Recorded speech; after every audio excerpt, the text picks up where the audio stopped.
So it seems that these new heavily mutated possessed models are more terrifying than ever. They move 9 inches, they're far tougher, and there's a whole load of juicy details both in Games Workshop's previews and the Chaos Marine leaks.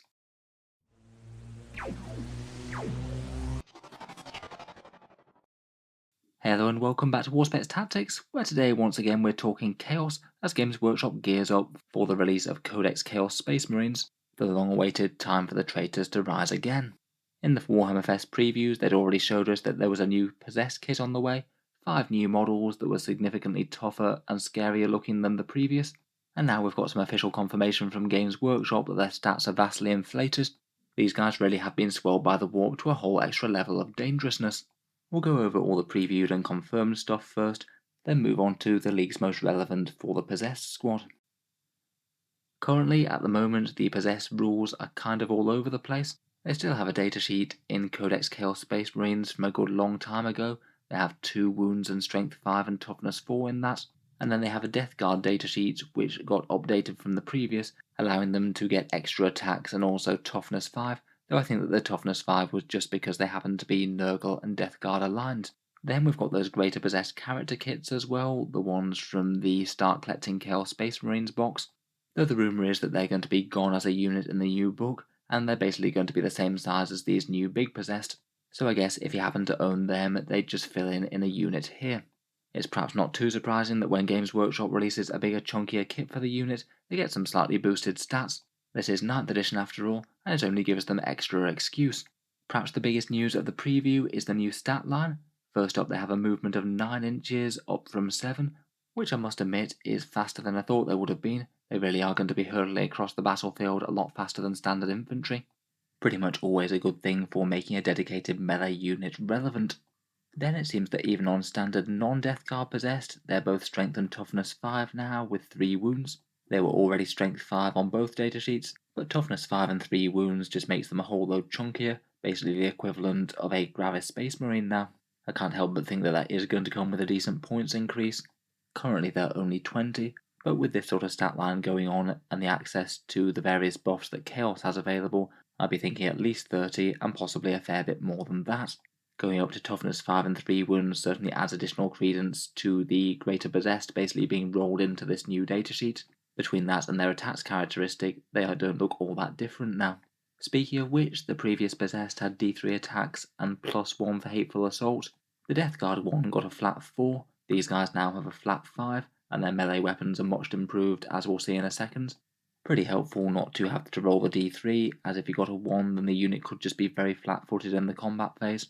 Though I guess it was kind of fun to represent their mutations doing something a bit useless rather than something devastating and helpful.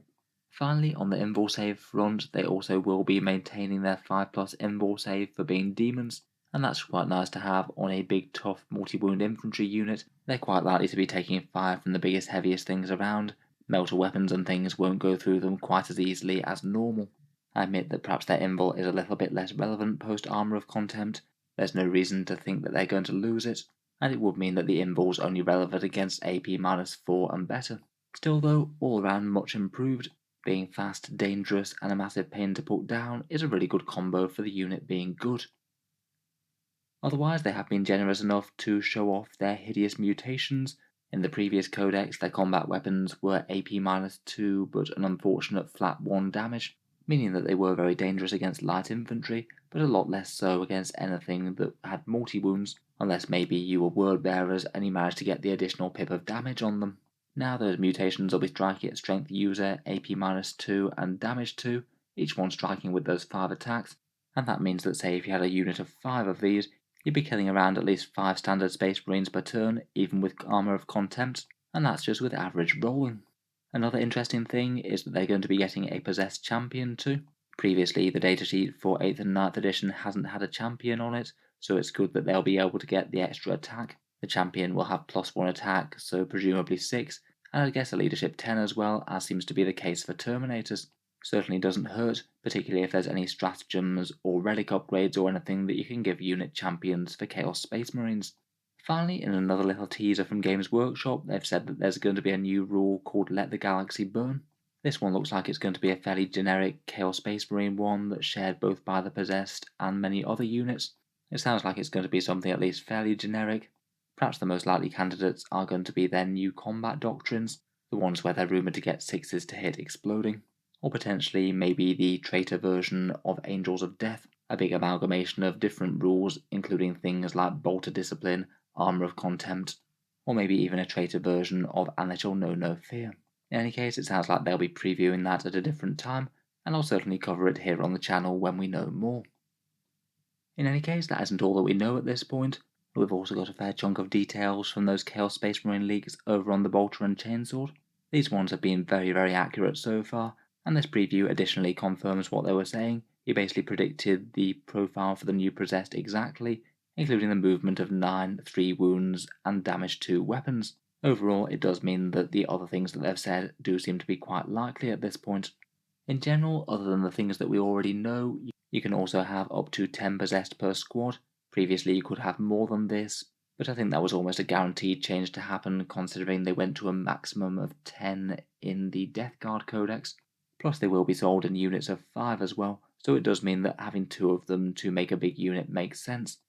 They'll also get a -1 leadership debuff for units nearby, the same as a few other units in the Codex, including Raptors.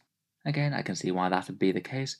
I can certainly see these guys psyching you out more than most things, and could be interesting with those rumoured Night Lord stats. -1 leadership on top of what they get, and their +1 to wound thing could make them extra dangerous. Apparently they will be able to take a Chaos Icon in the kit. These will most likely be a datasheet option, and they get you one of the god-specific buffs. The Tzeentch one is a bit more ranged focus, but an extra AP -1 from a Khorne seems okay. Getting AP -3 would seriously make them a lot more threatening to heavy armour. Otherwise, a +1 to hit from the Slaanesh seems good, and 6s to hit auto wound from the Nurgle one. That could also be quite nice when punching up against tough things. Finally, they'll also get the Demonkin keyword, which allows them to access buffs from the Malefic discipline.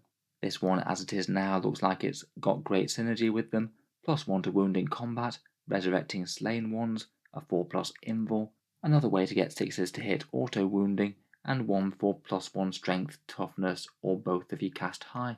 Slowing across the board under a 4+ invuls protection seems quite nice, as does resurrecting a slain model. That can be really good for shenanigans such as putting them closer to the enemy unit and making your charge range shorter, but certainly the +1 to wound in melee sounds like an amazing buff as well. It looks like these guys are going to get on very well with the Master of Possession in my opinion. Finally, leaks aside, it's going to be interesting to see what they do with the Death Guard Possessed datasheet. My guess would be that they will issue some sort of digital update or errata for that one, maybe to increase their stat line and probably their points cost as well. My guess would be that if these guys are toughness 5, the Death Guard ones will probably be toughness 6 with the -1 damage, and that could make them seriously quite an interesting durable unit. They wouldn't get the 2+ save or objective secured of the Terminators, but they'd be far faster, and they might actually be able to carve out a niche in the Codex, which they currently struggle for right now. Anyway, seems like pretty good news for these new demon-ridden freaks. Let me know what you think of these new stats down in the comments below. They look like they could be an interesting option for a fairly good powerhouse unit for the Chaos Codex. It'll be interesting to weigh them up against things like Terminators.